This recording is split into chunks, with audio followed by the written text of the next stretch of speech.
Да не бывает идеальной гимнастки. Ну, классная гимнастка.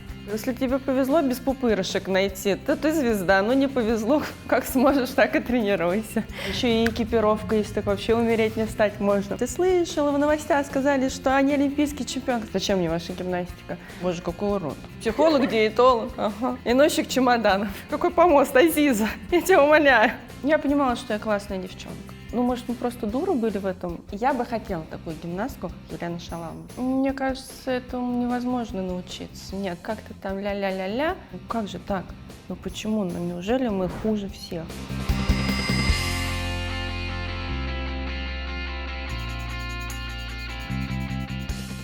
Всем привет! Сегодня у нас в гостях человек, которого мы очень долго ждали. И уверены, что Елена Шаламова сможет нам рассказать много интересного про гимнастику, когда еще сборная России не была абсолютным лидером, а только становилась. Сегодня у нас в гостях олимпийская чемпионка Елена Шаламова. Лен, привет! Привет, Азиза, очень рада быть у вас в студии, вашим гостем.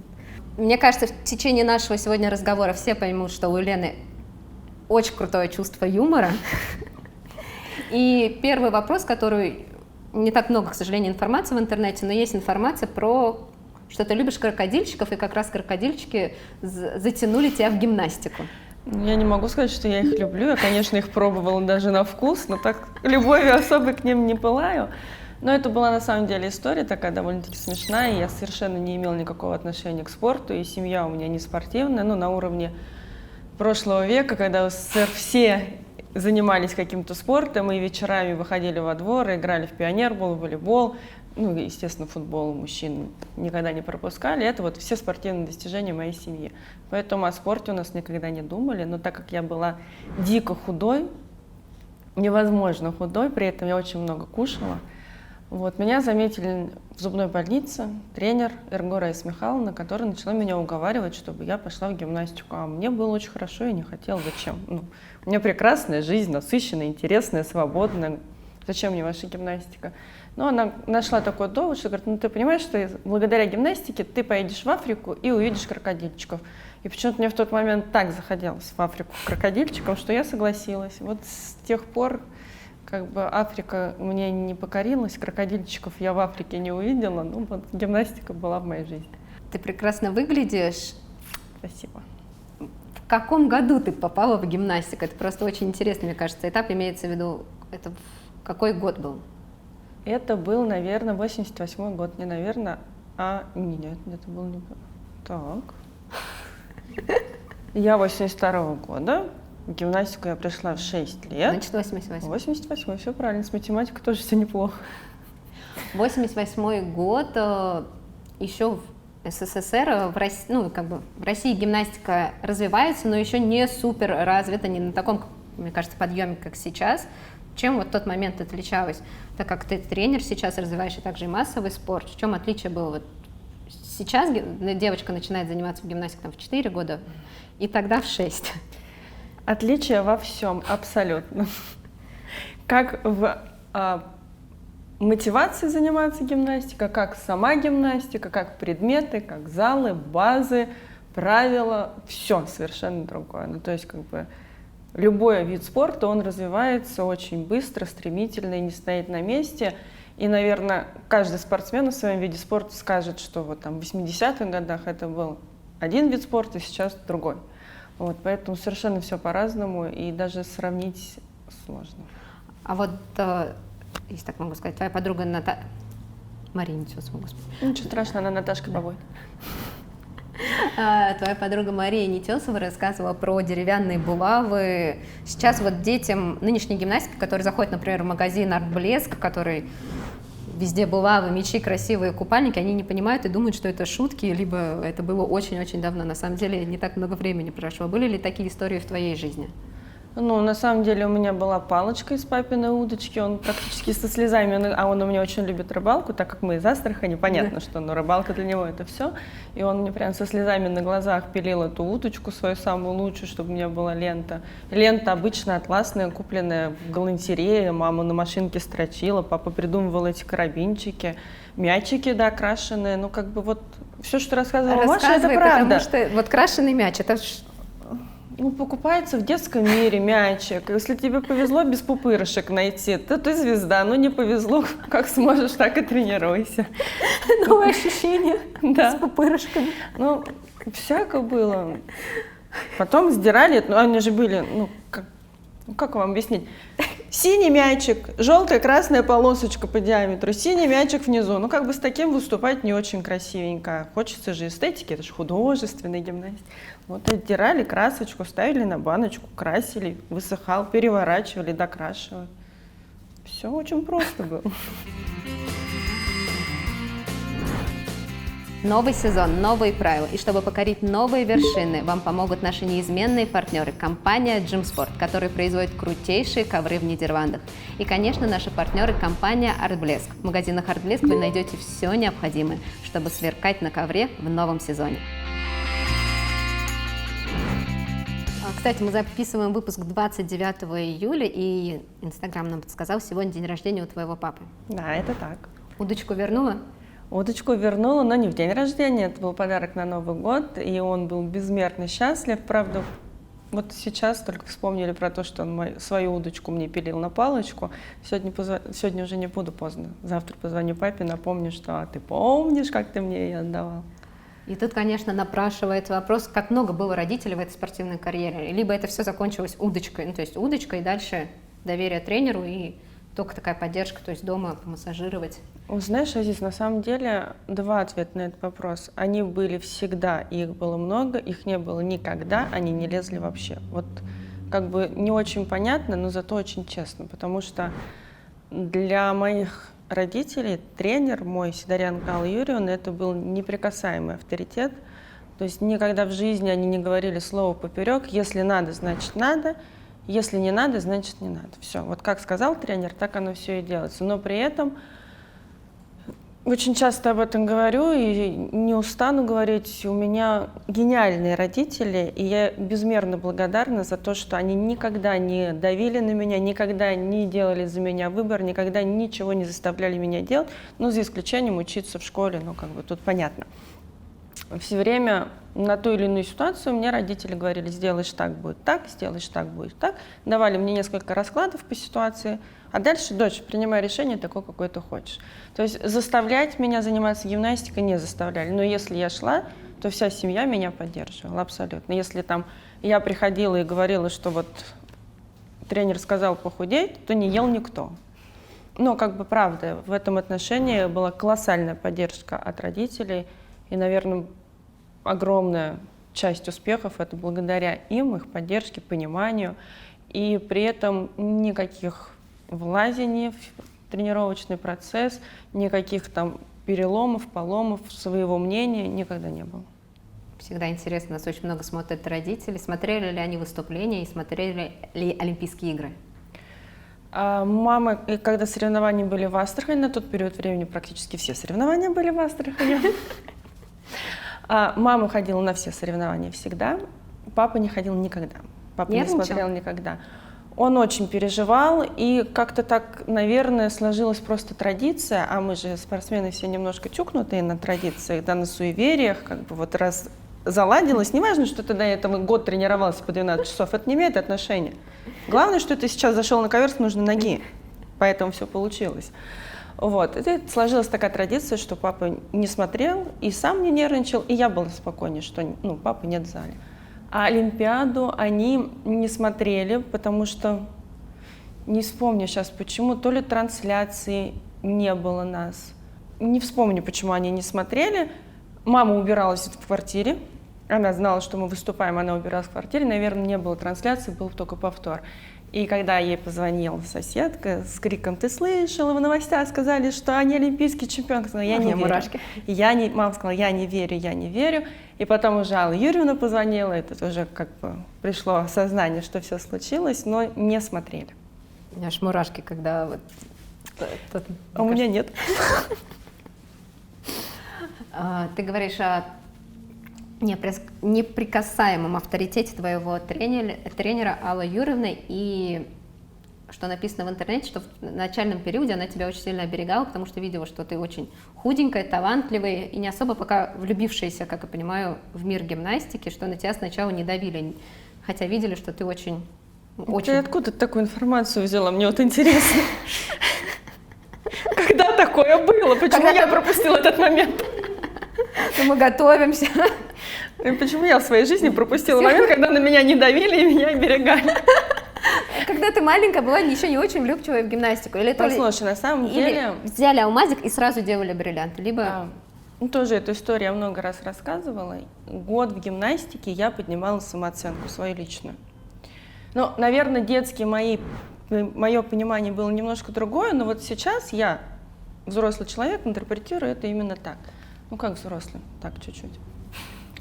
Я ходила в течение года где-то, раза 3 в месяц на тренировки, потому что, когда я пришла первый раз, я очень скромная, конечно, но я, правда, была невозможно красивая для гимнастики. Хотя я на себя смотрю и думаю, боже, какой урод. Вот. И зайдя в зал, тренер начал мной так, это была не Алла Юрьевна, тренер начал мной так восхищаться, он начал так меня восхвалять, что я подумала, ничего себе, какая я крутая. Какое место хорошее. Да, и вот я там день походила, 2, потом думаю, зачем мне туда ходить, если я и так такая классная. И я переставала ходить, на что мама спрашивала, а почему ты не ходишь на тренировку? Говорю, надоело.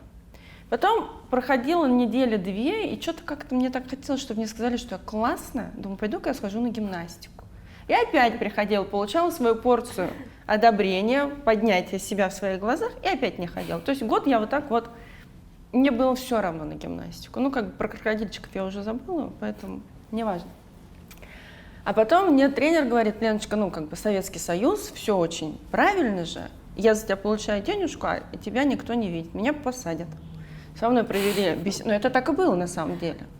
Тогда не было никаких мертвых душ, все было очень честно, очень правильно.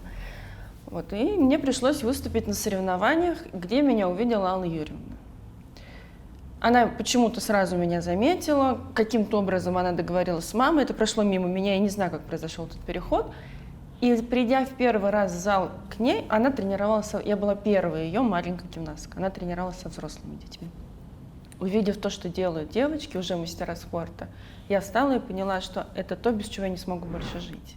Вот это первый мой заход в зал к Алле Юрьевне, я поняла, что я люблю этот вид спорта, что я хочу быть такой же красивой, грациозной, что я хочу также быть музыкальной, я хочу также двигаться, я хочу также владеть предметом. И, мне кажется, что у меня была эта мысль, я хочу стать мастером спорта, но я не знала, кто это такой, потому что я просто не знала, кто это. Но вот я хотела. Все, вот с первого шага в зал к Алле Юрьевне я полюбила гимнастику, как саму себя, наверное, и больше моя жизнь без нее не проходила. И это было лет в 7? Это было 7 лет, да, это было 7 лет. Через 2 недели я поехала на первые свои соревнования в Владикавказ, заняла почетное 24 место из 24 участниц. Да, я забыла упражнение, я упала плашмя, я бегала за площадку, я выступала роскошно, но почему-то веру в меня Алла Юрьевна не потеряла, она что-то во мне увидела. Наверное, мои умные глаза, скорее всего. Я вас предупреждала про чувство юмора. Разве не умные? Мне кажется, до сих пор еще ничего. Вот, и с тех пор мы с ней работали очень много, я сама очень много работала, я фанатела, я была прям фанаткой, я приходила раньше, я уходила позже, я сама все отрабатывала, набивала все шишки, приходила в зал с шишкой, Алла Юрьевна ушла, оставив здорового ребенка, пришла на следующий день, у него такой шишак, а я булаву училась ловить. Интересно же, как это делается, вот. То есть я была вот такая вот немножко. И когда появились первые успехи, чтобы прям понимать, Через 2 месяца. Реально, через 2 месяца, да, какая-то была очень... Поэтому я говорю, где тот момент в жизни я была, когда меня сильно жалели, понимаешь? Возможно, я неправильно понимаю информацию, может, этот первый год, когда хвалили, говорили, какая красавица, наверное, влюбляли в гимнастику. Через 2 месяца мы с Аллой Юрьевной поехали в Пензу на соревнования «Надежда России». Тогда был немножко другой формат соревнований, там выступали маленькие детки. И я заняла там почетное 3-е место среди своего возраста. Мне подарили вот такого маленького котеночка из поролона, который был моим талисманом. Он, наверное, мне кажется, что он лет 10 он со мной все время ездил, уже такой весь разваливающийся, без уха, но я его все время с собой почему-то... опять-таки, какая разница, сколько я тренируюсь, главное, котенок с собой. Все нормально было. Вот, и дальше уже по нарастающей.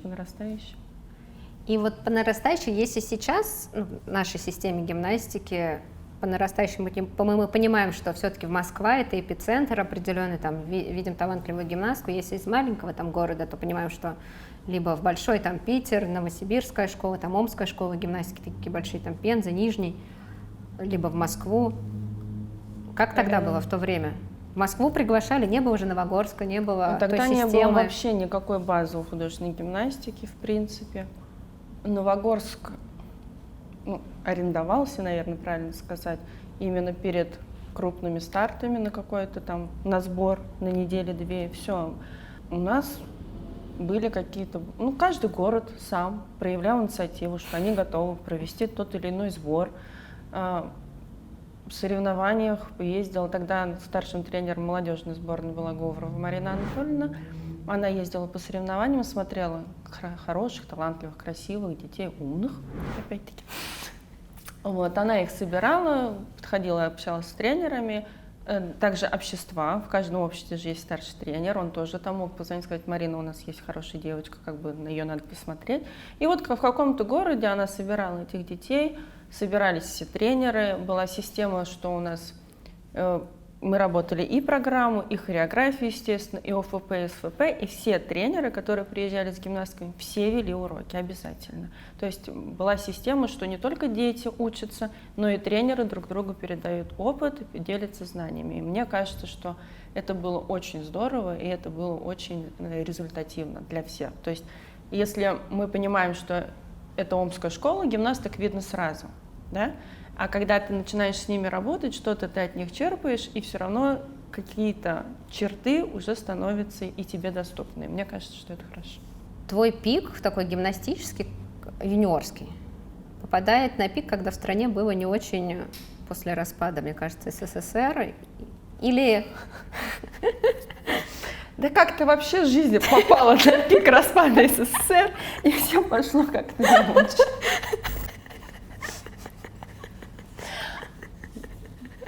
Приглашение в Москву, все-таки в Новогорск, пишется в интернете 94-й год. Да. СССР распался. Тут я была.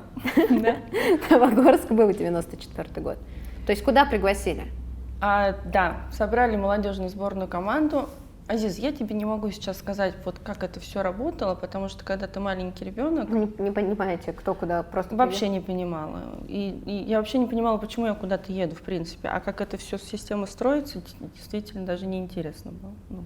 Мне даже мысли не было, что есть какая-то система. Да, у нас были сборы в Новогорске, они были там по 2 недели примерно. Был состав, мне кажется, 10 человек. Мы ездили на сбор, на соревнования, домой, сбор, соревнования, домой. И вот таким образом отбирался состав на детскую Европу. Да, но мне почему-то сейчас кажется, что большую часть оплачивал город. Вот то, что касается группового упражнения, точно. Не буду врать про 95-й год, Азиз. Я не знаю, как эта система работала. Правда. Не, мне даже не про систему, а вот про как это устроено. То есть вы жили все в Новогорске, либо это были все-таки наезды какие-то? Мы не жили там постоянно. Не жили? Нет, мы приезжали, сбор проходили, уезжали. Там 2 недели на сбор, 2 недели дома. 2 недели на сбор. Со своим тренером? Да, исключительно со своим тренером. Тогда не было такой системы, что только главный тренер работает. Марина Анатольевна присутствовала на всех тренировках. Эльвира Петровна Аверкович как старший тренер всей сборной команды России по художественной гимнастике.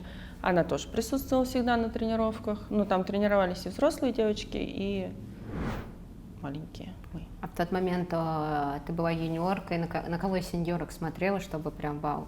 Ты знаешь, я на самом деле смотрела на всех, и все для меня были вау, потому что, это лучшие дети, и они действительно делали какие-то нереальные вещи. Амина Зарипова, Яна Батыршина, Наташа Лепковская, Юлия Раскина. То есть они, это первые номера, и программы у них уникальные, и они сами статуэточки точеные, и владеют предметом они шикарны, и музыки у них какие-то непонятные, для меня недосягаемые, и предметы у них роскошные, а еще и экипировка есть, так вообще умереть не встать можно.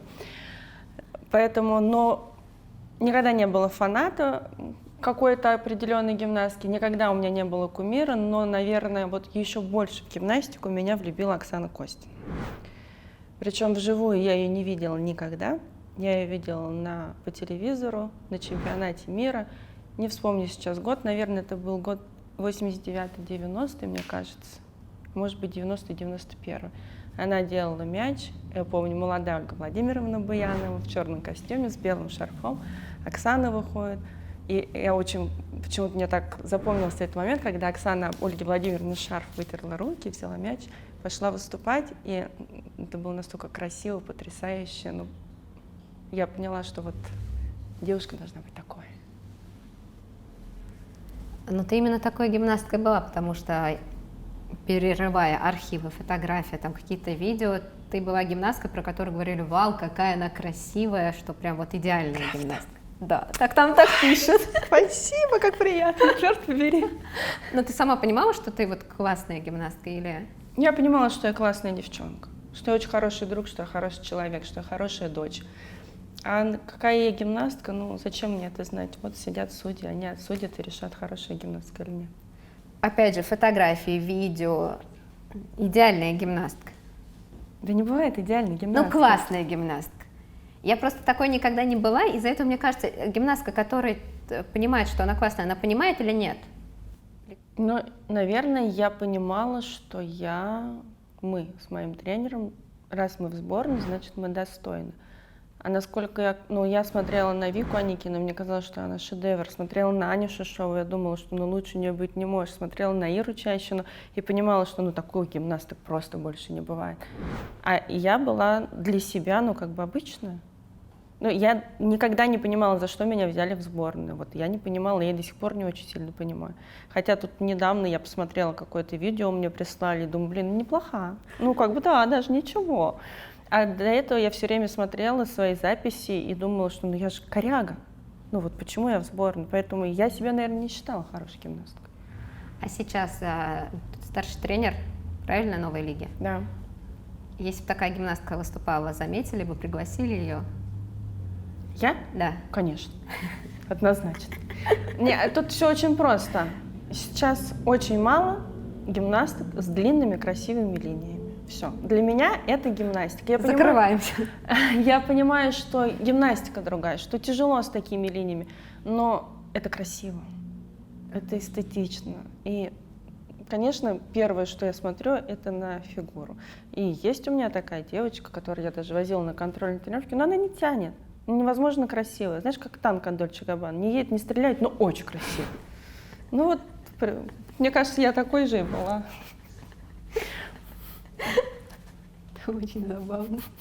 Танк от Дольче Габбана. Мне холодильник как вспоминается, который тоже стоит, мне кажется, его никто еще не купил. То есть заметили и тренировали бы такую гимнастку, и были какие минусы как у гимнастки, у Елены Шаламовой были для тренера? Я сейчас про себя, да, должна Да. говорить? Никаких. Ты что? Все понятно.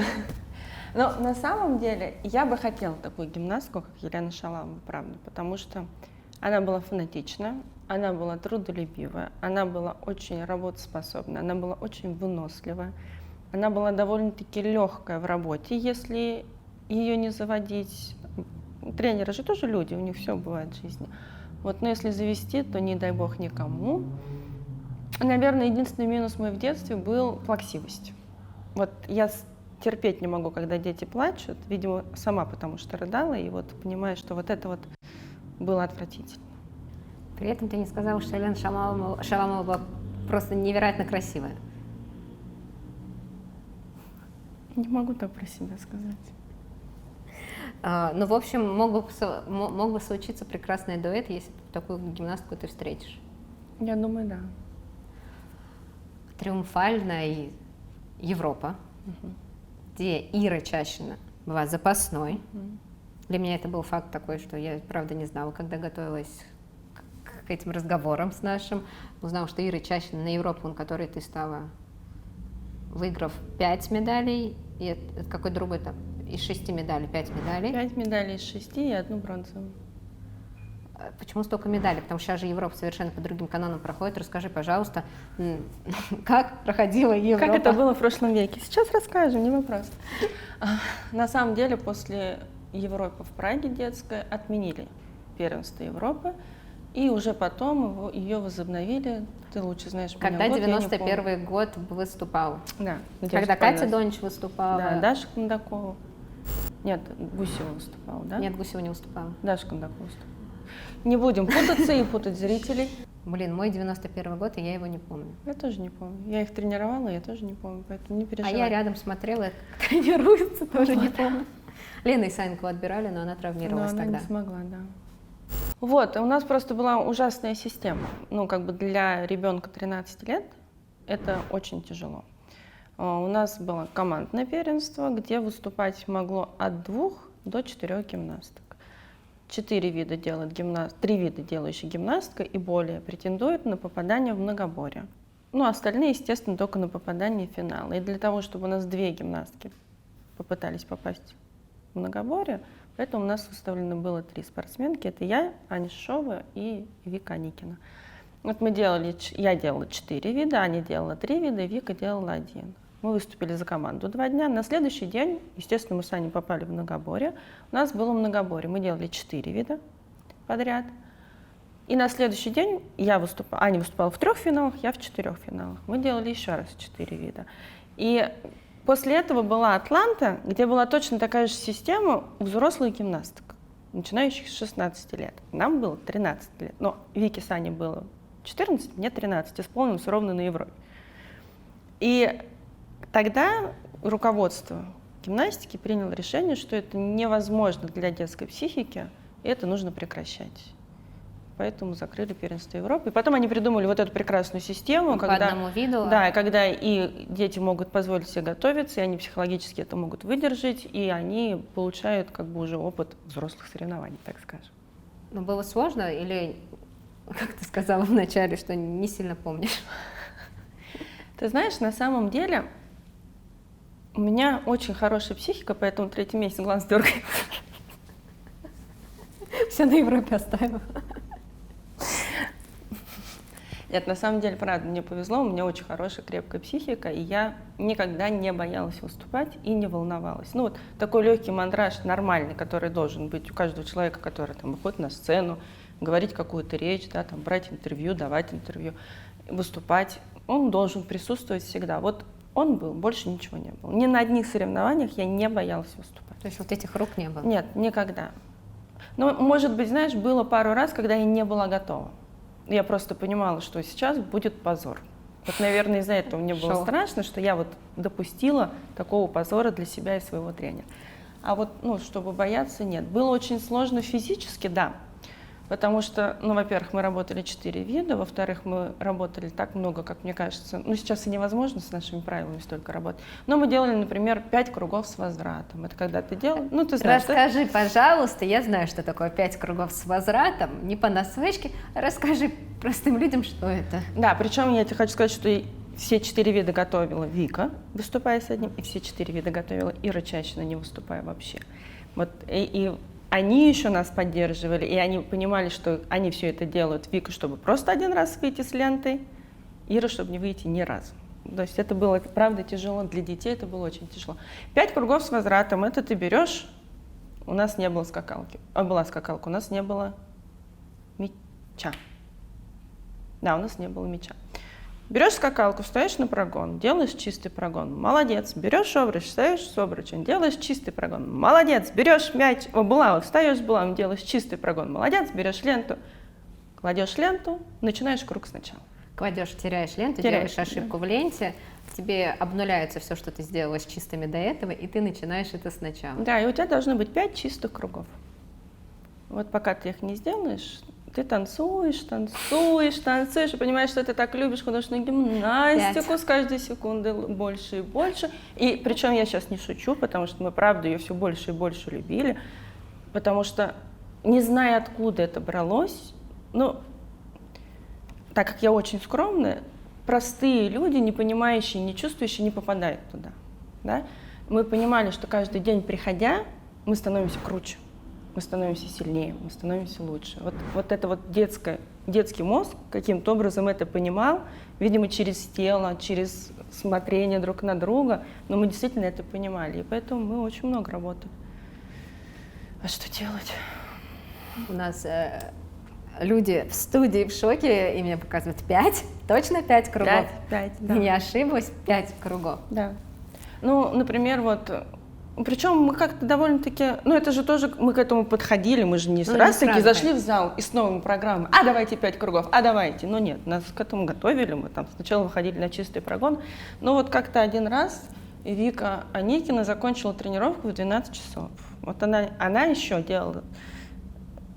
Спасибо, Господи, что наш тренер Невняли Наталья Борисовна, она еще иногда делала по 3 из 3 прогоны. То есть не один чистый, там не получилось, опять чисто, а 3 чистых подряд. Не делаешь? Опять 3 чистых подряд. И она не могла сделать обруч, который ей вообще не нужен был. От слова совсем. Вот она не могла делать, мы пришли все. Тренеры все пришли, все девочки пришли, мы сидели за нее, болели. Мы говорили: Натальечка Борисовна, пожалуйста, давайте она завтра сделает. Нет, она должна сделать сегодня. Она, конечно же, все сделала, ушла, на следующий день пришла тренироваться, как бы все нормально, но вот такое тоже было. Я даже сейчас как тренер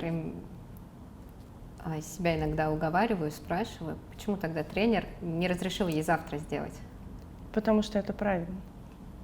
Это просто правильно. Ты не можешь уйти с мысли в голове невыполненной работы. Это психологически ты себя надламываешь. Завтра у тебя будет неуверенность в самой себе, что ты не смогла сделать то, что поставил тренер. Если бы Наталья Борисовна на тот момент сказала бы, пожалела бы, сказала: да, Викуль, давай завтра, то это бы обернулось очень плохо дальше в ее карьере. А тут она ее сделала сильнее. Физически понятно, конечно, но ее морально сделала сильнее. Но ты считаешь, если ребенок этого сразу не понимает, этому можно обучить, либо это все-таки какое-то такое природное качество и доверие, может, тренеру, либо это? Мне кажется, этому невозможно научиться. Нет, это должен быть абсолютно точно хороший тандем, который друг друга понимает, который верит друг в друга, и который абсолютно на 100% ребенок знает, что тренер прав. Мой тренер профессионал, он прав, он знает, что он делает. Если ребенок считает, что, есть еще куча других тренеров, я же могу туда пойти, я еще туда могу сходить, а вон там еще клуб новый открылся, я и туда могу сходить. Но тут как бы сразу все. Проблемы 21 века, да. Здравствуйте. Да. Но бронза тогда на Европе. Почему? Это было многоборье. Тяжело. Морально тяжело, очень тяжело. Выложились. У нас основная задача была выиграть команды. Это же нельзя подвести, как же так, все друг за друга. Вот. Выложились. Мы с Шишовой выступали, мне кажется, просто настолько безупречно. Вот вообще не к чему было придраться. И когда было многоборье, мои тоненькие ножки не смогли выдержать. А еще, что самое было интересное, я в первый раз увидела помост в 95-м году на Европе. А он, зараза-то, прыгучий, понимаешь? То есть сборная России готовилась без помоста? Да то что, я в Астрахани без ковра тренировалась, какой помост, Азиза, я тебя умоляю. Хорошо, хоть стены были. Уже нет у нас стен. И вот мы приехали и видели... Это точечка по распаду СССР, то, что попали, наверное, не в самое, либо это так? Да, послушай, когда было в СССР, у нас тоже ковра-то не было. Не, я просто пытаюсь понять, что... Просто другой спорт был. Он был другой, но у нас... Астрахань. Это вот такой вот город, малюсенький. Спасибо Людмиле Александровне Тихомировой, которая зародила там гимнастику и построила школу в принципе. Так бы ее там никогда не было. Поэтому, ковер, палас какой-то там, может, у нас лежал, там 1-2 дорожки, все. И вот увидев этот помост, очень тяжело было к нему приспособиться. Видимо, концентрации за команду хватило, и чуть-чуть психологическое расслабление пошло, и я сорвала очень много равновесия, я на них подпрыгивала. Вот я проиграла, для меня было самое обидное, что я проиграла 25 тысячных. Лучше бы я проиграла полбалла, балл, 25 тысячных, это прям совсем было обидно. Но ничего, зато на финалах я вышла такой злой, что... Все взяла. Была абсолютно. Я тоже была безупречна, мне кажется. Причем я на всех стартах, когда я выступала в лично, я всегда роняла ленту, всегда. Здесь я сделала 3 из 3 выходов чистых, я горда была собой. Чемпионка Европы. Да. Это я. То есть звезда уже все, приехала. Ой, еще какая. Не было звездной болезни? Была, конечно. Ты что, как без нее-то? Конечно, была. Но опять-таки спасибо моему грамотному тренеру, спасибо моим родителям, которые взяли лопату снегоуборочную и сбили мне эту корону очень быстро. Причем очень безболезненно, легко и незаметно как-то. Вот они мне дали там какое-то время позвездить, и потом очень быстренько на это все прекратилось. Все. И как раз в этот момент был переход на мастеров. Да, был переход на мастеров. И конкуренция в сборной становилась... Ну и начиналось соревнование с Аминой Зариповой, Наташей Лепковской, Яной Батыршиной. Ну, то есть, как бы вот, все, детство кончилось. Привет, реальность. Если придерживаться хронологии, 95-й триумф на первенстве Европы, и при этом усиляется, точнее, новая кровь появляется в сборной России. Алина Кабаева, зажигается звездочка Алина Кабаева. Да. Мы с ней пересекались на первенстве Европы в Астрахани, естественно, где еще мы можем выступать. На первенстве России. Ой, первенство России, да, извини, пожалуйста. Это был первый старт Алинин, всероссийский. Она тогда была очень яркой, но, по-моему, выиграла тогда Ира Чащина. Алина была второй, а я была третьей. По-моему, было так. Ну, вот могу соврать, но мне кажется, что было так, да. Причем это было должно стать мое третье первенство России, которое как бы все мне пророчили, что я должна его выиграть. Вот тоже детский мозг, откуда он это взял. Я абсолютно протестовала против того, что все говорили, ты выиграешь. Все судьи готовы тебя поставить. А для меня это было, вы с ума сошли, это соревнование, что значит, вы меня готовы поставить? То есть у меня был внутренний протест. Например, я выходила и... Знаешь, фильм «Бунтарка» есть? Да. Вот это был мой старт, прям я бунтовала. Я вытаскивала трусы из-под купальника, чтобы не сняли 10-й, потому что я говорила, я не буду так выигрывать. Вот таким способом я не выиграю, пусть все будет честно. Ну и в итоге я уронила мяч в самом конце, и слава богу, я ни у кого ничего не выиграла. Но вот я тогда уже понимала, что я не хочу вот так, я хочу, чтобы было честно. Откуда это было? Ну, умная, я же говорю. Не переходный возраст. Ну, он уже, наверное, начинался. В принципе, я подходила уже к 14-летнему возрасту и уже... Но ты считала, что умная. Да, абсолютно точно. Ну и плюс, ты знаешь, ты сама по себе знаешь, что дети, спортсмены взрослеют очень рано. Потому что у нас слишком насыщенная и довольно-таки такая самостоятельная взрослая жизнь, и поэтому очень рано мозг начинает работать, как у взрослого человека. Не знаю, хорошо это или плохо. Особенность. Да. И как ты попадаешь во взрослую гимнастику, то есть в сеньорах, и как звезде юниоров, мне тоже всегда было интересно, как девочки звездные юниорки переходят в сеньор, где им надо завоевывать свое место, там говорить плечиком, там кого-то двигать, не двигать, или можно я разомнусь на твоем ковре? Ну, во-первых, такого точно не было, как бы дружественная атмосфера, как она была всегда, вот как она сейчас есть, так она раньше всегда и была, то есть никакого там малявки подъехали, такого никогда не было. Да как-то, ты знаешь, естественно, вот я не помню такого сильно переломного момента, что там меня это тяготило, что я чувствовала, что вот теперь все будет намного сложнее, нет, такого не было. Во-первых, мою первую взрослую программу мне составил Бегак Дмитрий Евгеньевич. Повезло. Безумно. Я благодарна судьбе за возможность с ним поработать как в личной программе, так и в групповых упражнениях. Неимоверно талантливейший человек. Соответственно, Ирина Борисовна Зиновка вместе с ним, да. И это были какие-то соревнования на «Динамо», на Лавочкино, не помню, что за соревнования были. Он меня увидел, подошел, ну, он пришел посмотреть, и вот почему-то я ему тоже понравилась. Он подошел к Алле Юрьевне, предложил составить программу. Естественно, она согласилась. Мы приехали в Москву, он мне сделал какую-то совершенно космическую программу, вот как он умеет. Вот это вот какой-то театр на ковре, подобрал сумасшедшую музыку. И вот мои первые взрослые соревнования были вот с такой вот гениальной абсолютно программой. Это, кстати, тоже было на Лавочкино. 98-й год, наверное, игры детские, Это юношеские. был, наверное, 97-й, мне кажется. Это был 97-й год. Я даже заняла там какое-то 10-е место, по-моему. Прям даже так ничего, вырвалась в элиту. 97-й год, интернет нам подсказывает, что Да. в 97-м году у тебя были успешные выступления на Кубке России. Ну вот, успех меня ждал. На этом личная программа заканчивается. Нет, потом был чемпионат России в трудовых резервах на Парковой улице. 16, по-моему, она или 12, не помню какая. Где я очень удачно... Училище? Трудовые резервы. А, Училище 16, а это, по-моему, 13 или 12 парк. Трудовые Щелковское шоссе, Да. 49, по-моему. Неважно. Я тоже. Да, ты же там должна это лучше знать меня. Вот, и там в Манеже был чемпионат России. Да. И вот как раз-таки к нему я была отвратительно готова. Вот за те соревнования мне очень стыдно. Но опять-таки, Господи меня бережет. На подготовке я сломала себе руку, и на этом мои соревнования закончились. Вот почему у нас, да, так мало информации, у тебя была сломлена рука. Да, я как? сломала руку, потом я восстанавливалась, потом я сломала ногу, потом я восстанавливалась. И как-то вот травмы за травмой, и я не успевала войти в рабочий режим. И Алла Юрьевна, Юрий Михайлович Москинский и Аверкович Эльвира Петровна пришли к такому, на мой взгляд, правильному абсолютно решению попробовать меня в групповых упражнениях. И вот так я стала групповичкой. Ну, то есть ты уже пришла в команду, и мне опять, как мало информации есть, что собрали совершенно очень красивую команду, или это было не одновременно?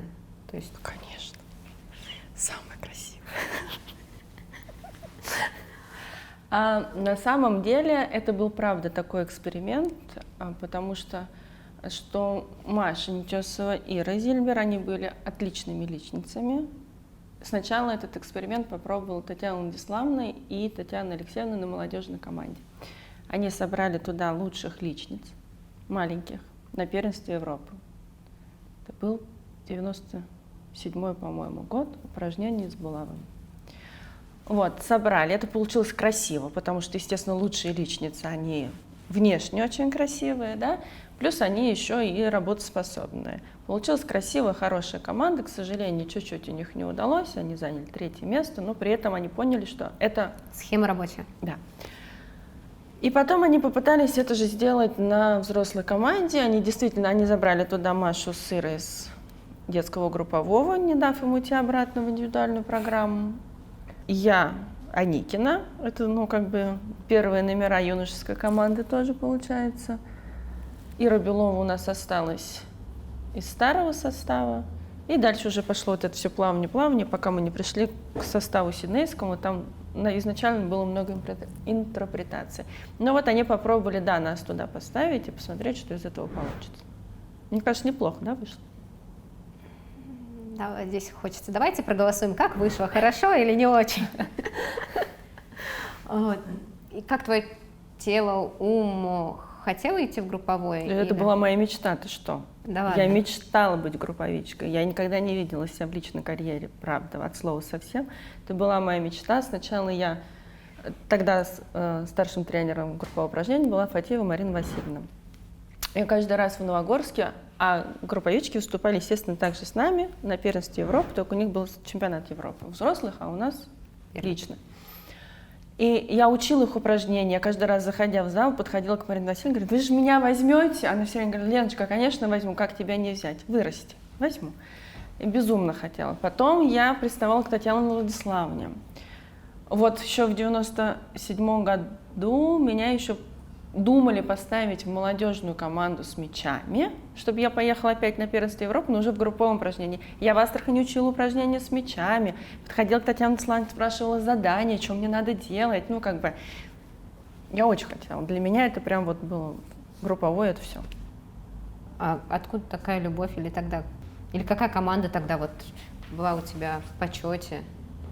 Послушай, я не знаю, откуда такая любовь взялась на самом деле, но из-за того, что мы вот этот год перед первенством Европы находились на базе Новогорск и тренировались вместе с девочками взрослыми, я это все видела. Мне нравилось, что они все время вместе, что они сплоченная команда, что у них какая-то своя система, что это гораздо интереснее, что им не скучно по одной выступать, как-то повеселее. Хотя у нас тоже была хоть и личница, но отличная команда, мне кажется, что мы просто были идеальным таким составом, по человеческим качествам, по взаимоотношениям. Но вот почему-то мне казалось, что в групповом намного все интереснее и круче. Не знаю. И попав в групповое, ты поняла, что это вот? Ты знаешь, мне кажется, что сначала, попав в групповое упражнение, я как-то так развлекалась. Какое-то у меня вот пошло такое расслабление, я как-то там ля-ля-ля-ля, А тут надо было, во второй же состав сначала попал, тут надо было попадать в состав, и тут я поняла, что ля-ля-ля-ля-ля закончилось, и надо как бы браться за работу. И абсолютно, вот как я рождена для этого, то есть никаких ни перестроек, ничего, вот все как надо, все мое. Ну, ты понимала, что это групповое метит на Олимпийские игры? Нет, конечно. То есть просто работала? Ну, как бы все хотели туда попасть, метили туда все, но кто попадет, не знал никто. У нас, мне кажется, вообще не было никакой уверенности, что именно, ну, вот каждый из нас дойдет до Олимпиады. Ну, была какая-то такая уже мечта, наверное, что... Конечно, конечно. Да что? Ну, как бы мастером спорта я уже стала. Все, что хотела, я добилась. И как бы новые цели, новые планы, да. И у вас, опять же, все, что нам дает это интернет, были старты, и был какой-то необычный год. Сейчас я посмотрю, да, 99-й год, когда была и Европа, и мир. То есть... Но раньше чуть-чуть другая вообще была система. То есть ежегодно это было? Это потом они уже разграничили все. Да, у нас весной был чемпионат Европы в Будапеште.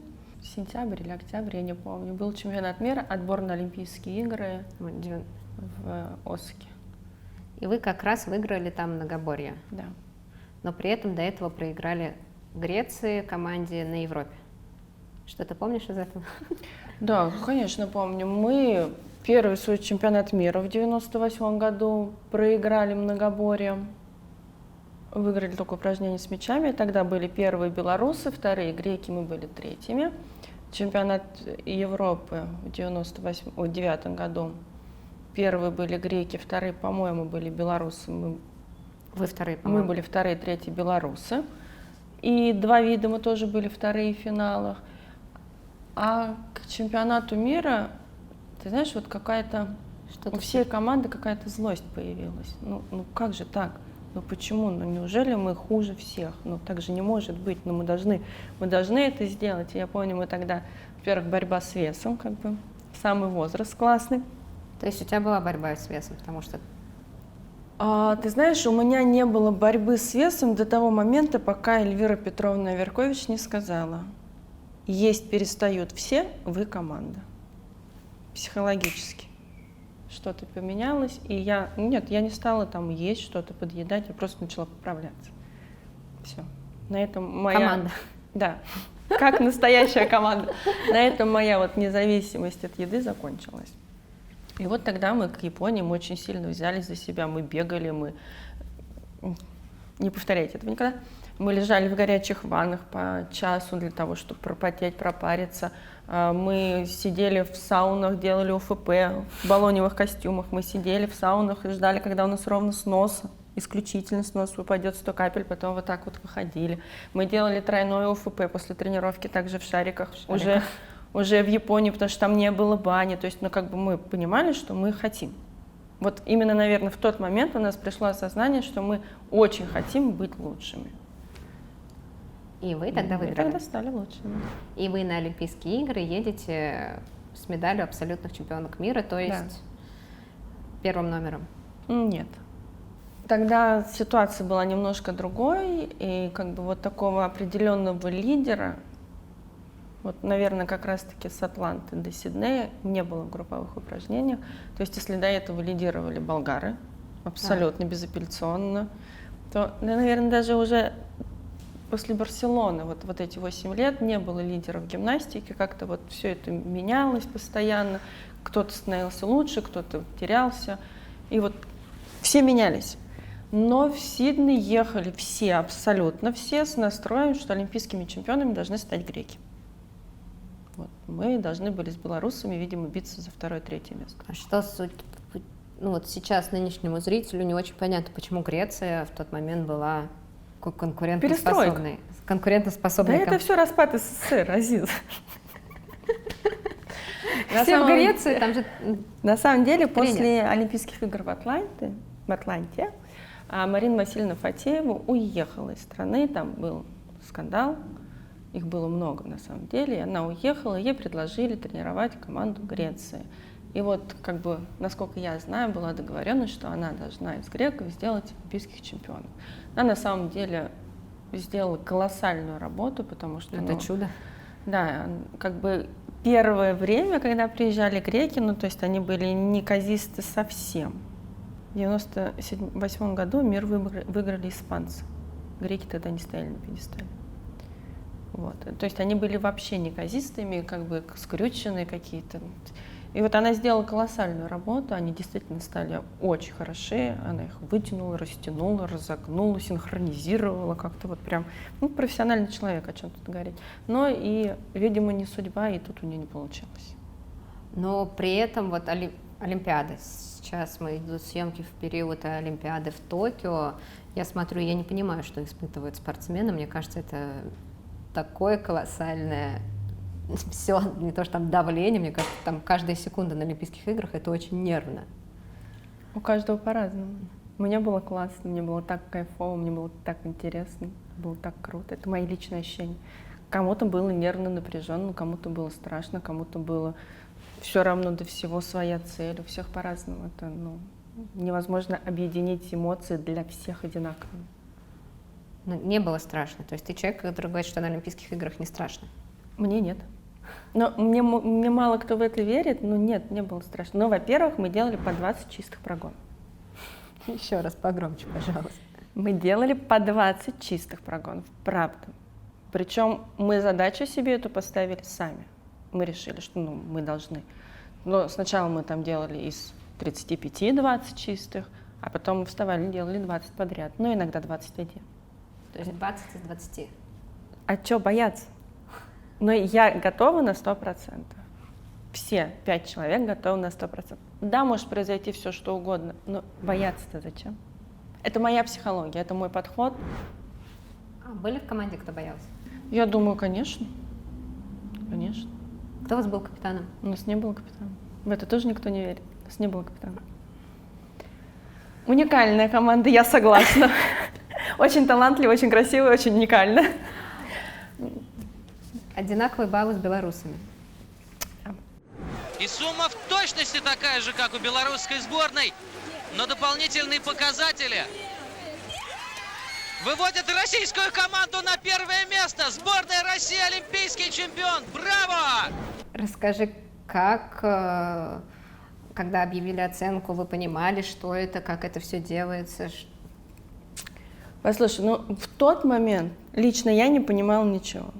Я понимала, что мы должны выиграть, но мы все сделали, в смысле мы не первые. Ну как так-то? И, вот я прям помню эти ощущения, что я смотрела на этот монитор и повторяла постоянно первый. Увидев оценку, я даже не поняла, что она у нас одинаковая. Увидела ранг первый, все. Для меня это было, остальное уже не важно. Мне все равно, как вы определили, что мы должны быть первыми и вторыми. Это как бы ваша мышиная возня, сами с ней разбирайтесь. Главное, что мы первые, все.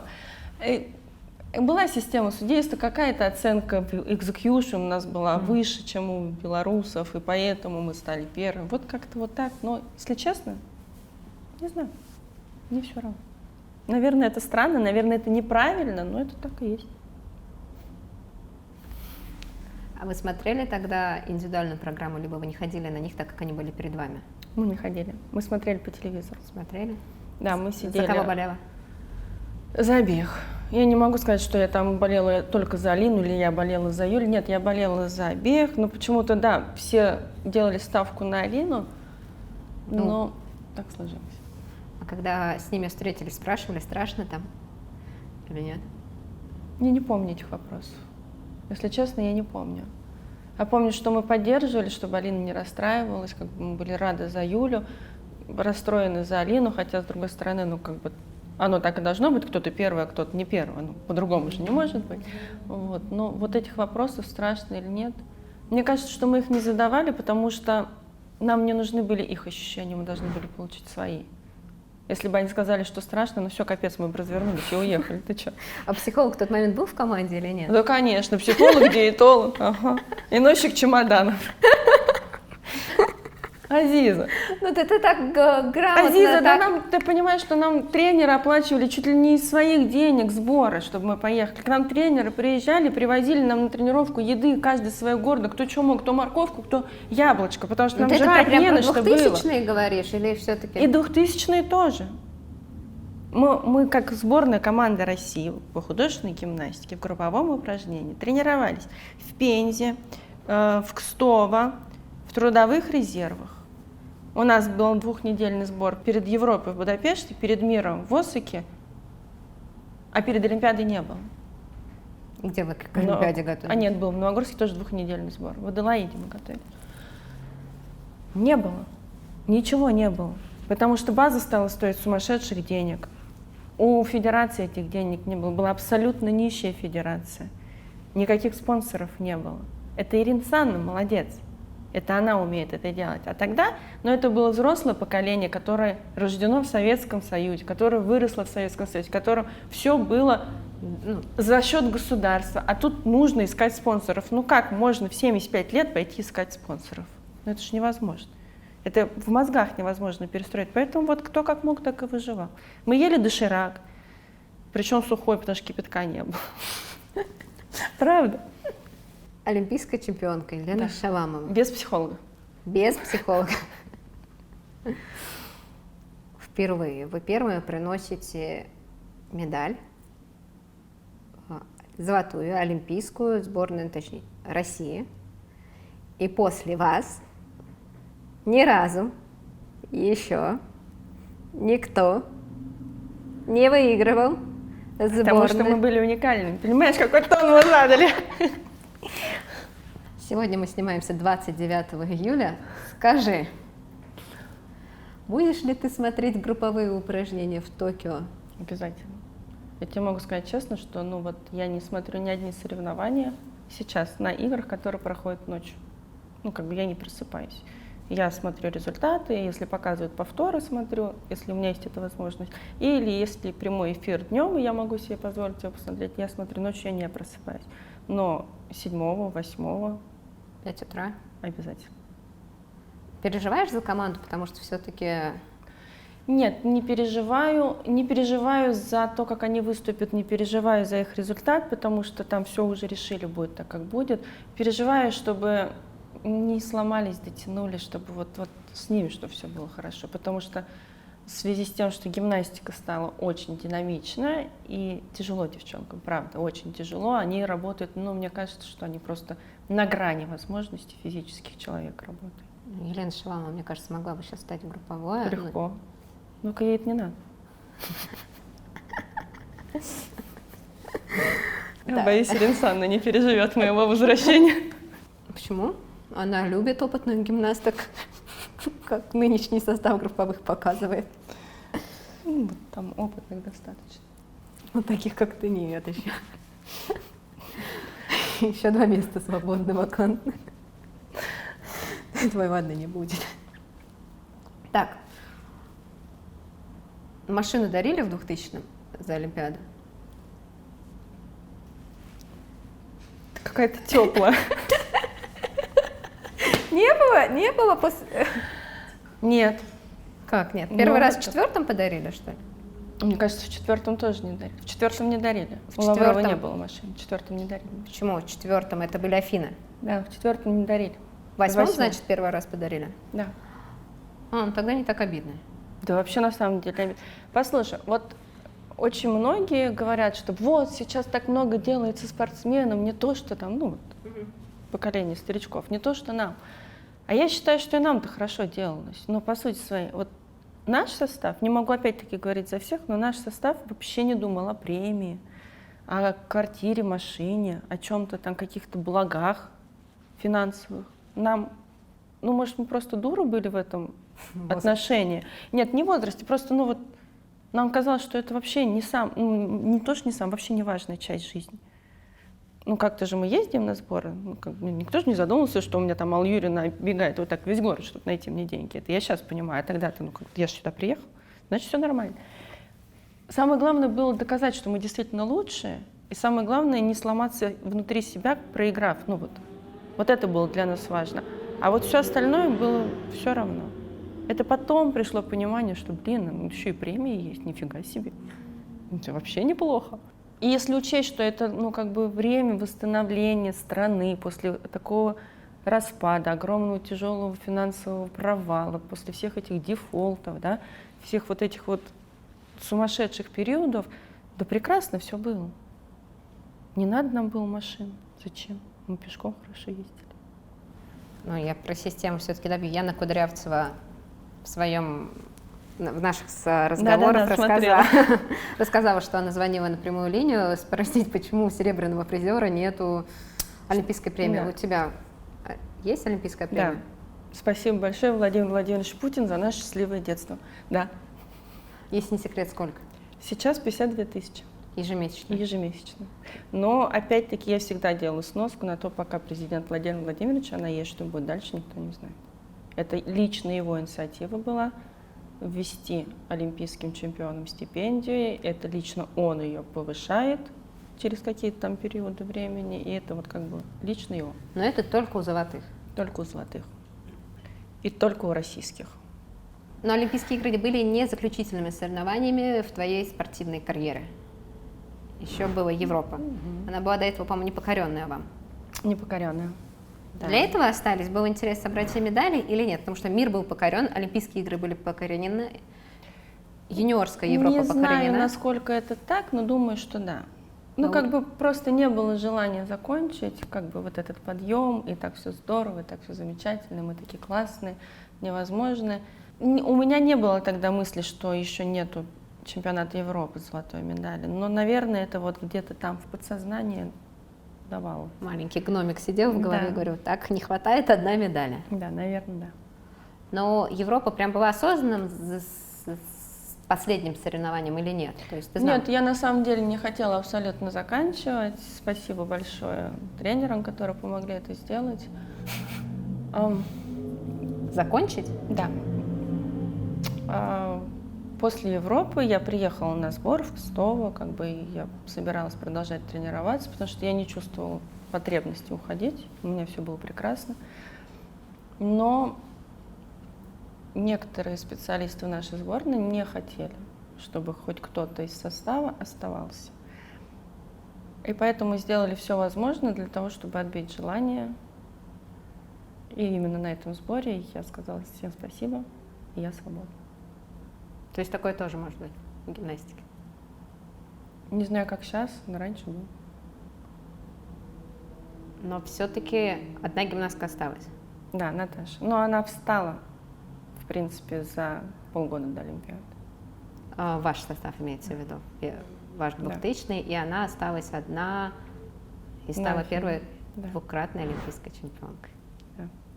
Ну, тогда раз про Наташу не могу не сказать. Ты сказала, что ты хороший друг, и твои друзья это, ну, есть из списка гимнастов, потому что часто как раз часто дружат, а часто некоторые гимнастки заканчивают карьеру и говорят, нет, моих друзей в гимнастике быть не может. У тебя они есть. Вика Аникина, Мария Нетесова, Наталья Лаврова. Ира Белова. То есть вы прям Мы дружите? прям дружим, да. Да, ну, например, Олимпиаду мы будем смотреть с Викой вместе у нее на даче.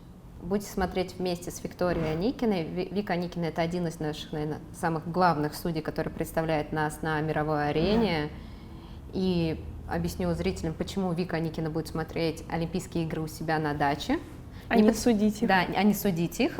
Если бы была возможность, наверное, как раз Вика Аникина, наверное, представляла бы... Абсолютно точно. Судила бы за Россию на этих Олимпийских играх. Но есть такое правило, что страны, которые участвуют, судьи их не судят. Нейтральный суд. Нейтральные судьи, если говорить таким более профессиональным языком. То есть никаких судей от тех гимнасток, которые выступают, не будет. Из-за этого Виктория Аникина будет... С валидолом и со мной смотреть по телевизору. Но нет, все обойдется без валидола, конечно. У нас другие проверенные методы. Да-да-да, вот здесь могла быть реклама. Но ее не будет. Завершив карьеру, не сильно этого хотев, ты не обиделась на гимнастику? Нет, не обиделась. Устала от нее. Устала, правда, очень сильно, совершенно не хотела в нее возвращаться. И понятно, что в детстве я очень хотела быть тренером. Потом пришел момент, когда я понимала, что никогда в жизни не буду тренером, ну как бы от слова совсем. И уйдя из гимнастики, я не хотела в нее возвращаться очень долго. И приезжая на базу в Новогорск, раньше это было все гораздо проще туда заехать. подъезжая, кто знает, к Новогорску ведет такая петляющая дорога через лесочек. И вот когда я ехала, у меня начинали вот так трястись руки, и начиналась тахикардия. Это не потому, что я не любила это место, это настолько сильно много там было пережито эмоций в гимнастике, и хороших, и плохих, и сложных, и легких, всех. Огромный спектр, что я вообще не понимала, как можно опять перейти в зал, неважно в качестве кого. И мне кажется, что я 4 года не возвращалась в гимнастику. Ну, я помню возвращение тебя как тренера, мне кажется, это был как раз год 5-6 в Центре олимпийской подготовки. 5. Вот, по моим ощущениям, я как раз в тот момент была гимнасткой, уже заканчивающей свою карьеру. Да, это был 2005 год. Что притянуло обратно? Так сложились обстоятельства. Я приехала в гости к Лисану Тяшевой, мы с ней посидели, поболтали, и проходя по коридору, я шла навстречу Ирина Александровна. Она спросила: а ты чем занимаешься? Я говорю: да, так, всем по чуть-чуть. Она говорит: да приходи ко мне тренером работать. Я сказала: приду. Я не знаю, почему я так сказала. Я не задумалась ни на секунду. Просто сказала: да, приду. На следующий день я пришла работать. Вы работали в дуэте с Наташей? Как Как помню. Нет, сначала я начинала работать одна, и начинала я работать в училище Олимпийского резерва номер 1.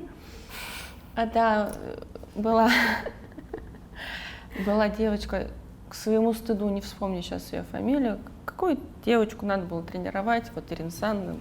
Видимо, ей нужен был тренер именно под эту девочку. Встретив меня, она сказала: все сложилось. Такое бывает. Да, и вот я с ней работала индивидуально.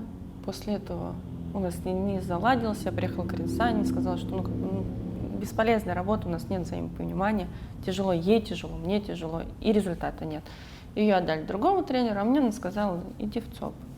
Это был 2004 год, Наташка еще тренировалась. Вот я пришла работать в ЦОП, меня дали в помощь Алле Николаевне Яниной. Наташа, когда закончила после Олимпиады, она тоже пришла, она сразу пришла работать в ЦОП. И вот как-то ее тоже отдали к Алле Николаевне. И вот мы втроем, мы ей помогали. Она была главной, а мы так. Но потом вы, по-моему, отдельно.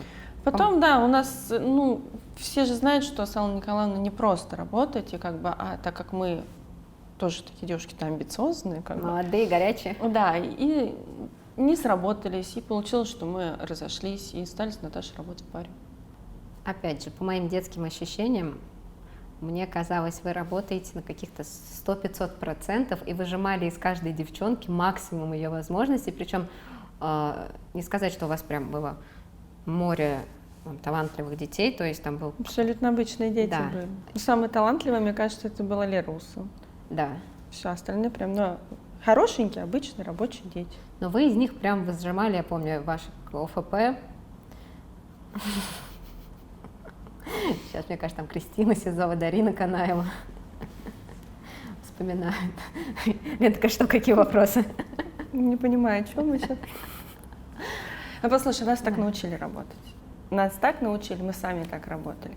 И я, например, не понимаю с моим ростом, да, и я, наверное, знаю тренеров, смогу вспомнить 2-3, 5 от силы тренировок, когда у меня ничего не болело, потому что я очень сильно росла, очень быстро и постоянно. У меня не успевало крепнуть мышечный корсет, у меня постоянно что-то болело, постоянно. И я понимаю, что без физической подготовки тела нельзя работать, просто нельзя. Поэтому, да, в ФП у нас было такое огонь. Именно огонь. Никаких других больше синонимов к слову огонь у меня нет, потому что я лежала на этом ОФП как-то на одном сборе в Алуште или где-то мы ездили. Да, в Алуште. На солнце. И девчонкам передаю такую фразу: 10, 9, 8. Это было очень сложно, очень интересно ОФП, очень много необычных, интересных заданий было. Да. Я тебе могу сказать, что очень многим оно и ведь и помогло. Действительно. Нет?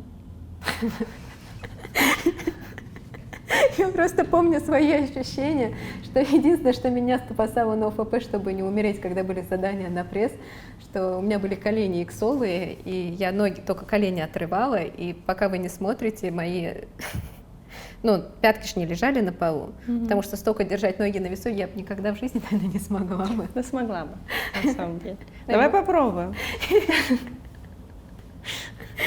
Пожалуйста, не надо, я старый человек, мне скоро 30. Тебе не стыдно при мне такие вещи говорить? Ну, тебе недавно было 30. Что ты? С небольшим. Да? С очень небольшим. Самая яркая гимнастка, которую вот в тот период, ты сейчас же, правильно понимаю, не тренируешь постоянно? Нет. У тебя нет группы, которые... Почему ты завершила и слезла с этой иглы? Потому что для меня тренерство — это настоящее все-таки такое... Кто на это подсаживается, редко. Да, я с тобой абсолютно согласна, и я очень рада, что у меня есть вот эта возможность работать с детьми из своего общества на сборах, либо приезжая, ну, так как у нас основная база в Красноярске, там периодически заезжая в Красноярск, и работая опять-таки как тренер с ними. Мне этого хватает вполне. А я безумно любила тренерскую работу, когда я работала, ну, как, я ее и сейчас люблю, но просто когда я в ней была, я безумно любила эту работу. И ты правильно абсолютно говоришь, на 1500% отдавалась, если учесть, что до работы мне ехать было 1,5-2 часа и сработать также, а на работе я сидела весь день, как бы жизнь проходила мимо. Ну, меня, наверное, на тот период времени спасало, что муж играл и не сильно как бы нервничал из-за того, что меня нет дома. Вот. А потом произошла трагедия. А ты прекрасно знаешь, что нас с Наташей путали, что меня называли Наташей, ее называли Леной, со спины как бы непонятно, ну, хотя мы абсолютно разные, да, но вот непонятно, почему-то нас все путали. И потом, когда произошла трагедия, я зашла в зал, и мне сказали Наташа. И я поняла, что не смогу. Пауза.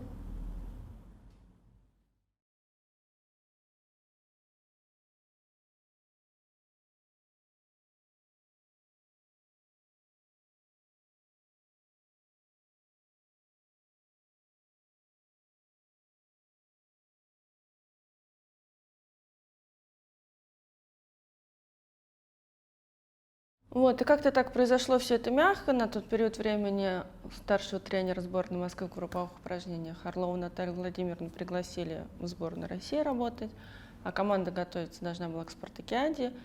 И мы с Наташей должны были пойти на этот период времени работать со сборной Москвы. Ну, в итоге пошла я туда одна. И все, я поняла, что я не буду возвращаться в ЦОП. Ну, просто не смогу, и все. И как-то вот так вот я ушла из тренерской работы. И могу тебе сказать, что я об этом вообще не жалею. Правда, не жалею, потому что я не умею делать плохо. Очень скромно, опять, как всегда. Ну, правда, если я делаю, то я стараюсь. Может, оно и не получается. Может, со стороны все думают, что какая-то фигня, но я, по крайней мере, отдаю себя всю, когда я что-то делаю. И сейчас, работая хореографом-постановщиком и совмещая вот деятельность в спортивном обществе, я живу.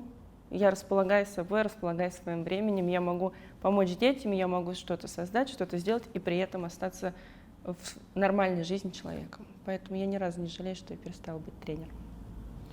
Тебе хватает гимнастики, которая есть? Да, абсолютно. Ну просто, ты знаешь, у меня, наверное, нет амбиций стать заслуженным тренером, вырастить олимпийскую чемпионку. У меня такого нет. У меня есть огромное желание помочь ребенку пробиться. Для этого не обязательно все время тренировать. Это точно. Такой, наверное, тренерский мне интересный вопрос. Если не ты сама, ну вот найдешь классную девочку, если не ты сама ее будешь тренировать, кому из тренеров ты бы ее показала? Или отдала, передала? У меня нет однозначного ответа по одной простой причине, что это зависит от ребенка. Все равно совместимость должна быть. Ты же все равно знаешь подход, ну, практически всех тренеров. Да. Ты знаешь, что важно для каждого тренера, и глядя на ребенка, ты понимаешь, к кому бы она смогла подойти. Вот только с этой стороны, наверное. Я просто тоже себе часто этот вопрос задаю, вот если эту девочку передавать, то кому? Потом, и из-за этого мне такой больше мой личный тренерский вопрос. Мне кажется, тут не может быть одного тренера, Да. которому ты всегда будешь отдавать. Мне так кажется, не знаю, все равно это. Хотя, если ты ее сам тренируешь, то, наверное, тут, ну, как бы у тебя уже будет связь с каким-то тренером, которому ты всегда передавать будешь. А так как я не тренирую, я смотрю это со стороны немножко вот именно коллаборации людей друг с другом. И понимаешь, кто к кому подойдет, кому ножки подлиннее, а кому Да. морда посимпатичнее. Да. а кому глаза поумнее.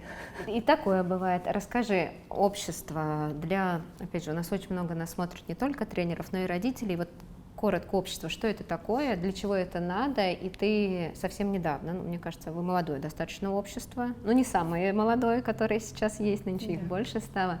Для чего это общество, и чем ты там занимаешься? Ну смотри, на самом деле, это с самого начала гимнастика начиналась с того, что были общества, как это было в Советском Союзе, при заводе создавалось спортивное общество, в нем развивались разные направления видов спорта, и вот рабочие завода в этом обществе. Та-дам!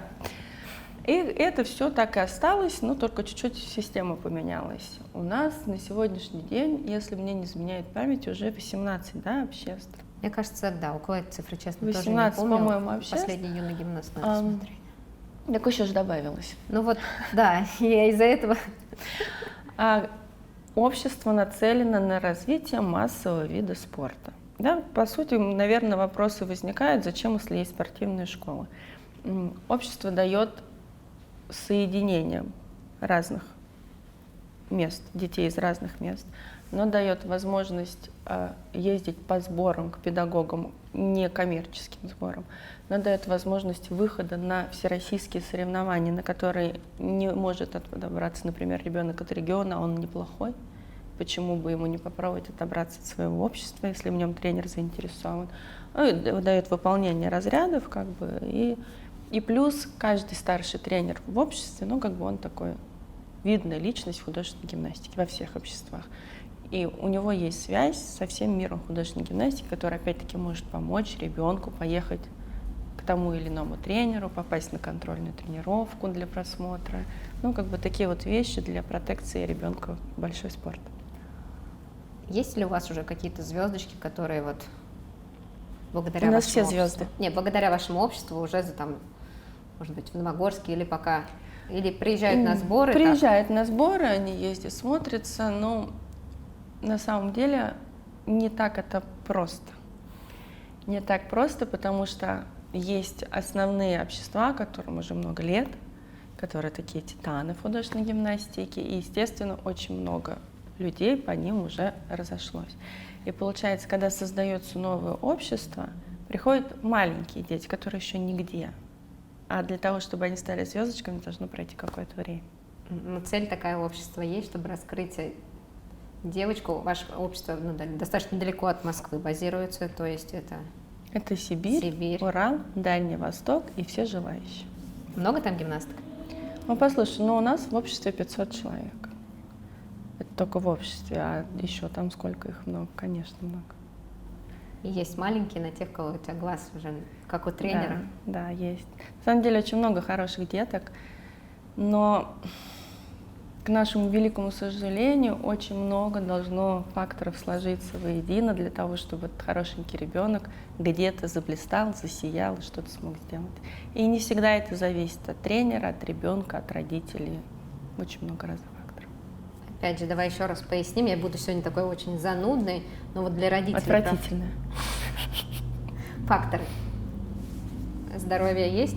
Давай с таланта начнем. Ты хочешь все перечислить? Мы сейчас обязательно что-нибудь забудем. Ну, хотя бы, потому что у нас все-таки, знаешь, познавательная передача, то есть, чтобы родитель тоже понимал, что приведя худую девочку, это не значит, что сейчас все. Это вообще ничего не значит на самом деле. Фактура. Фактура. Навряд ли. Давайте вспомним Алину Кабаеву и Ручащину и сравним их с Олей Капрановой и Верой Сессиной. Но ведь они же все звезды. Фактура. Ладно, Талант. хорошо.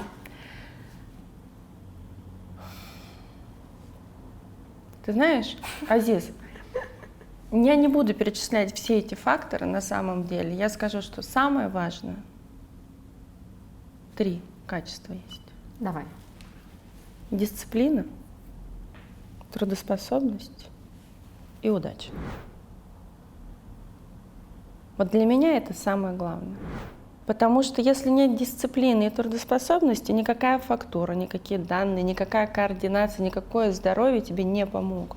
Если ты будешь ночью напролет гулять, кататься на роликах, есть мороженое, пиццу, в нашем случае доширак, да?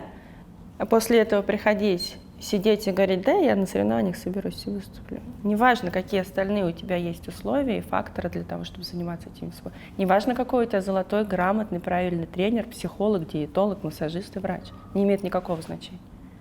Ну и плюс удача, почему я всегда ее выделяю, потому что очень много талантливых детей, очень много трудолюбивых детей. Ну, давай просто возьмем Алину Кабаеву и Арчащину. Ведь она же не менее достойна этой медали, просто не по судьбе. Это все. Если ты смотрела нашу передачу, ты знаешь, что такое блиц. Конечно. Так что мы... Теперь традиционный блиц. Давай. Личное или групповое? Групповое. Есть ли один предмет гимнастики, то? Булавы. Не согласна. Мне слова не давали. Кроссовки или туфли? Кроссовки. Фраза от тренера, которая вспоминается. Лен, давай. Самый яркий момент из спортивной жизни, который бы хотела повторить. Не знаю. Правда, не знаю. Я бы все повторила. Если вот один просто вспомнить, самый вот первая спортивная жизнь Елены, забыла фамилию. Неважно. Ужас какой. Я как пример часто говорю, если показывать тебя инопланетянином, то вот какой спортивный момент из твоей жизни надо показать, чтобы познакомить с тобой? Первенство Европы. Юниорская, какой вид? Я думаю, обруч. А если в жизни такой момент? Их слишком много. И их не надо никому показывать. Это то, о чем не принято говорить. Ну тогда... Если одним словом можно назвать гимнастику твоего времени, то как... Красота. А нынешнюю гимнастику? Сверхвозможности. Гимнастика это? Моя жизнь. Лен. Жизнь моя гимнастика. Какой веселый. Предсказуемый, да? Нет, какой веселый и мудрый выпуск, и по традиции пожелания нашим зрителям. На самом деле у нас с тобой одинаковый девиз по жизни. И абсолютно всем его говорю. Делайте то, что любите, любите то, что делаете. Все в нашей жизни через любовь. Абсолютно все. Неважно, это к человеку, к делу или к вещи. Все проходит только через любовь. Поэтому пропускайте все через себя и через свое сердце. Доверяйте абсолютно полностью человеку, с которым вы идете по жизни. Неважно, это тренер, учитель, психолог, хореограф, друг, наставник. Не имеет никакого значения. Обязательно верьте в своих детей. Они у вас всегда самые лучшие. А тренерам огромного успеха. Я предупреждала зрителей, что выпуск будет пропитан чувством юмора Лены. Так и получилось, но еще для себя я сама раскрыла эту мудрость, которым ты дополнительно допитала этот выпуск и перемешала его с чувством юмора. Мне кажется, я похвалю наш сегодняшний выпуск, потому что мне кажется, он получится очень классным, потому что он очень смешной и очень мудрый. Ну, я надеюсь, что у нас все получится, но на самом деле я бы еще хотела сказать тебе спасибо большое, твоей команде. Мне жалко, что в мое время, когда я была маленькой девочкой, не было столько всего, сколько есть сейчас. Это видео, это фотографии, это возможности найти то, что ты хочешь пересмотреть. То есть такого у нас раньше не было. И вот то, что делаете вы со своей командой, когда у меня есть возможность посмотреть выпуск с Еленой Львовной Карпушенко, с которой, встречаясь на соревнованиях, мы обсуждаем, кто как тянет носок с коленкой. Естественно, мы не можем поговорить про ее гениальную маму, да? И тут я понимаю, что я могу это смотреть, впитывать и получать огромное колоссальное удовольствие. Правда, спасибо большое, вы делаете нереально классную вещь. Лен, спасибо тебе огромное, потому что, мне кажется, ты довела... Нет, правда, девочки, правда, вот прям... Нас до слез, я просто кремень, я очень редко плачу, у меня слезной канал. Но огромное тебе спасибо, что поговорила о гимнастике, огромное спасибо, что цените, потому что для нас это по-настоящему миссия, которую мы хотим донести, и такие крутые истории, истории, правда, крутые, но ты ее еще очень мудро преподнесла, и мне кажется... какая-то девчонка, которая сидит, скажет, я хочу быть похожа на Лену. Ты знаешь, это, наверное, будет самый приятный комплимент. Мне кажется, вот для каждой гимнастки, и причем для каждого человека, не именно как гимнастка, а вот просто быть похожим на кого-то, неправильно, не быть похожим, а что-то взять. Быть похожим не надо ни в коем случае, но это глупость, надо Я быть хочу, чтобы собой. у меня было так же, я хочу попробовать, то есть вдохновить. Дай Кажется, бог, я буду рада. У нас сегодня это получилось. Огромное тебе спасибо, что поговорила с нами о гимнастике. И вам еще раз спасибо.